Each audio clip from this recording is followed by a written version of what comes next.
I'm at a time in my life when a lot of my cousins and a lot of my friends are having kids and either having their first kid or second or third kid. And as their families continue to grow and as I get to be a part of their lives as they welcome new life into the world and just be a spiritual father to them, it's very easy and very beautiful to see just the deep love that parents have for a newborn child, right?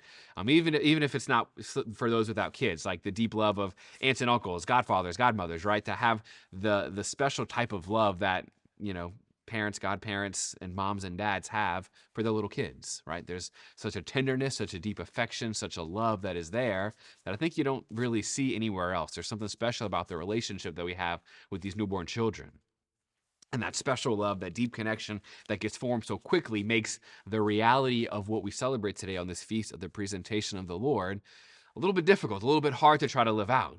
A little Jewish background on what is being celebrated today. This is the day when Mary and Joseph went to bring Jesus, their firstborn child, to the temple to be offered to the Lord. It was part of the command of the law that this child is really not God's, is not yours, but is God's, right? And so the firstborn child had to be quote unquote redeemed, had to be, in a sense, bought back from the Lord because there was this belief that the firstborn child is consecrated to God. He is the firstborn child is his, and it is like a special connection that the firstborn has with the Lord.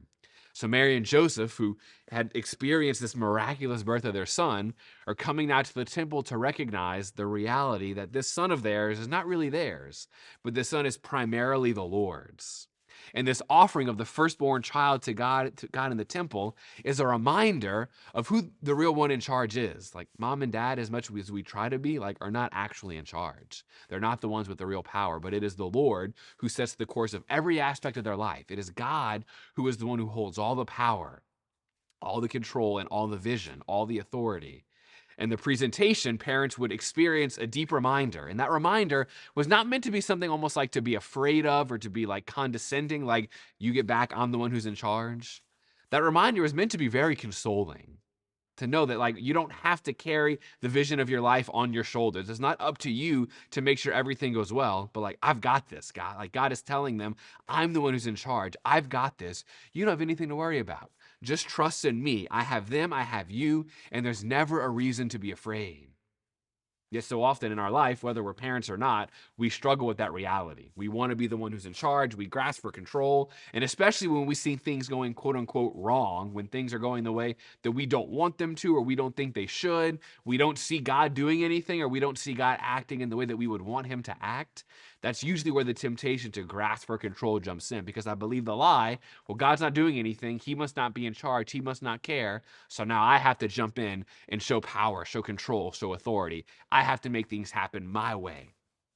And in the face of that temptation that I think we struggle with, I know I struggle with almost every day, in the gospel for our Mass today, we get two beautiful examples of people who almost show us what to do in the face of that temptation. First, we have this Simeon. He was a devout priest of the temple, and the Lord had promised him at some point in his life that he would not die until he saw the Messiah. Like that was a promise that God made to him. And Simeon, in a very beautiful way, held fast to that promise because God made him that promise probably a long time ago.